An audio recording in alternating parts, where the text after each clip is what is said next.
Terror charges to go to trial for the case of the Islamophobic attack in London 2 years ago. Toronto Metropolitan University's men's soccer team is suspended, but no explanation of why.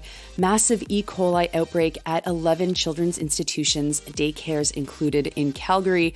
Protests in Morocco over the murder of 2 jet skiers who crossed into Algerian waters by accident and were killed. And South Korean teachers take to the street to demand an end to harassment. Good morning. It's Tuesday, September 5th. I'm Nora. Here are your headlines.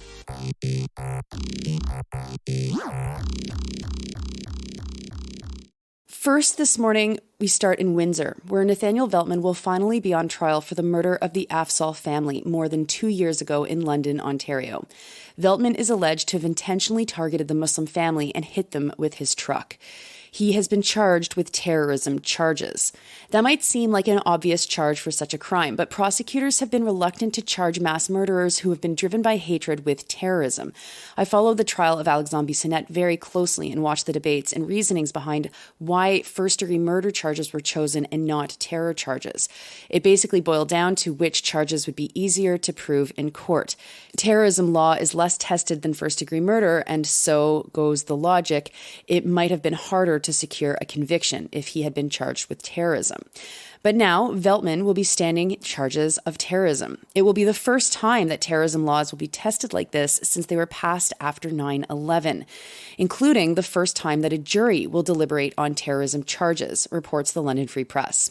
The other 2 times that cases have dealt with terror charges, there were no juries, and both times the accused pled guilty. The London Free Press's Jane Sims quoted Michael Nesbitt, a law professor at the University of Calgary, who noted that the cases had all been heard in the past 3 years. Today, jury selection starts. To reach a verdict, the jury's decision will need to be unanimous. Veltman was charged with 4 counts of first-degree murder as well, and 1 count of attempted murder. Because of these and the terror charges, there will be both federal and provincial prosecutors arguing the case. Faisal Baba, an associate professor at Osgoode Hall Law School, said that it's important that this case is being considered as a terror case because Islamophobia has not been dealt with as seriously as it needs to be. Sim quotes him saying this, quote, "Canadian Muslims as a whole and individuals in particular circumstances have been unfairly tarred with terrorism associations. The reality in Canada, however, is that far more people have been injured by anti-Muslim violence than by radical Islamist violence. So it is symbolically powerful to recognize an anti-Muslim violent hate crime as terrorism, even if it is not technically necessary for securing a conviction with a life sentence. That symbolic value may also have a deterrent effect," unquote.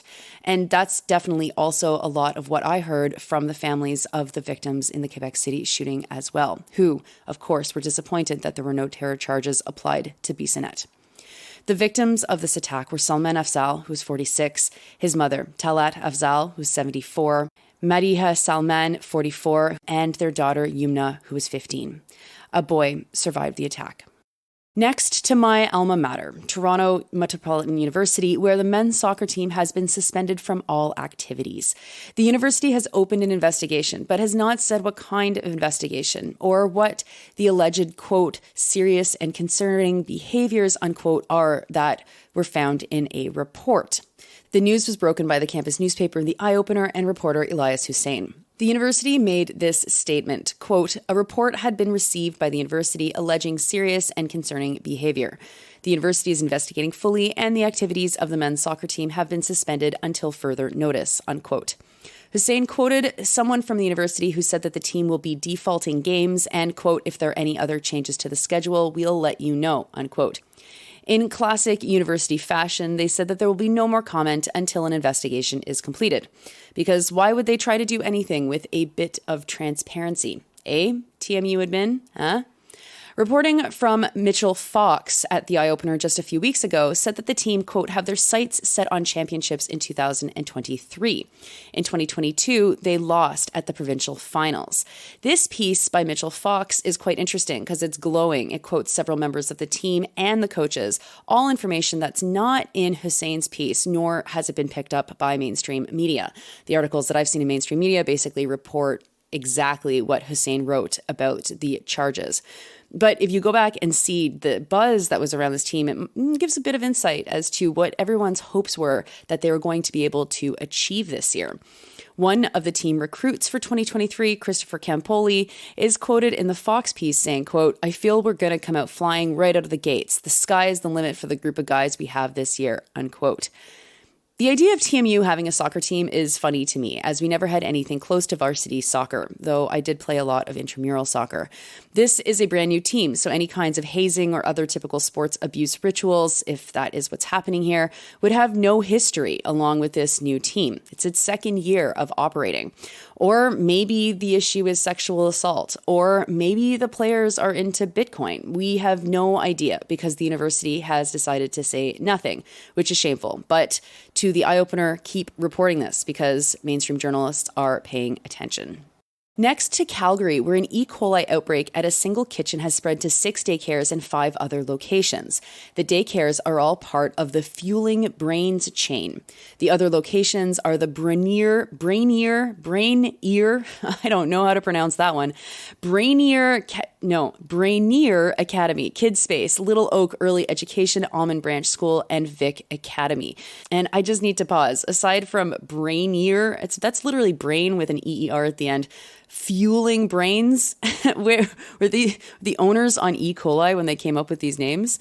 Oh my God. As a result of the outbreak, there have been 17 confirmed cases. 12 people have been hospitalized and some 50 children have been to the hospital, says Alberta's Health Service. The article from CTV's Craig Ellison is pretty much all based on a press release from the AHS and doesn't mention anything about the kitchen itself, like who owns and operates it. AHS has informed parents about the outbreak, and good news too, because if you go to the Fueling Brains website, there's literally no information at all warning parents about the poisonings. Fueling Brains was co-founded by an accountant, though their website doesn't say who the other co-founder was. I couldn't find anywhere what these institutions charge for tuition, but as someone who's used to a daycare where parents form the governance committees of the public daycare, the pages and pages of policies make me despair. This is the kind of place where you pay $1 extra for every minute you are late picking up your kid at the agreed upon time. And indeed, my kids' meals were prepared in the daycare itself. This story made me wonder, when you run something like a factory, I guess it's easier for an outbreak like this to go further than only being isolated to a single location. Now, I couldn't find if Fueling Brains and KidU Company, the companies that are running all these corporations, if they're private for profit or if they're private not for profit. Certainly the website is slick enough to suggest that it might be for profit, but I have no idea. I'm going to be following the story closely and I will let you know as more information comes out, as it only broke late last night. Next, protests have erupted in Morocco after the Algerian Coast Guard seemingly shot and killed a group of people who were on jet skis who found themselves in Algerian waters from Morocco. Morocco said that 2 tourists were killed as a result of the incident. One of the dead was Bilal Kissi, a French Moroccan. The other was his cousin, Abdelali Mekhour, who was a resident of France. Algeria's Ministry of Defense admitted that their forces fired on people on jet skis. Morocco's National Council for Human Rights decried the act, condemning the Algerian forces' use of live ammunition against unarmed civilians. Algeria claimed that they attacked the men because of their fears that drug trafficking and organized crime have been using jet skis to cross the maritime border. Despite their proximity, or perhaps because of it, Morocco and Algeria have no diplomatic relations. Their maritime border has been closed since the 1990s due to disputed territory in the Western Sahara, reports Al Jazeera. And finally, in South Korea, teachers organized a massive walkout to protest widespread harassment, in particular from overbearing parents. The stress has pushed some teachers to commit suicide. Yesterday, about 15,000 people rallied outside the country's National Assembly in Seoul. They all wore black. Other rallies were held in other cities in South Korea as well. The authorities declared the walkout illegal, reports The Guardian. Some of the teachers took the day off officially, but many just walked out, and some schools were closed as a result. The spark for this movement was the suicide of a young teacher who blamed her death on the stress related to parents who were being abusive. Vigils have been held all over the country, and as many as 200,000 people have participated in them. Yesterday was the 49th day since her death, an important day of mourning to many Buddhist traditions. The 49th day is the 7th day of 7 weeks of mourning, and many Buddhists believe that rebirth occurs around this time. Some 100 teachers have died from suicide in South Korea since 2018. The country has the highest rate of suicide among developed countries. Those are your headlines for Tuesday, September 5th. I'm Nora. It is Tuesday. Normally, Sandy and Nora would be dropping in a couple of hours. As I said, there's been something that's come up. We haven't been able to do it this week, but we are recording today, so you will have an episode in 1 week.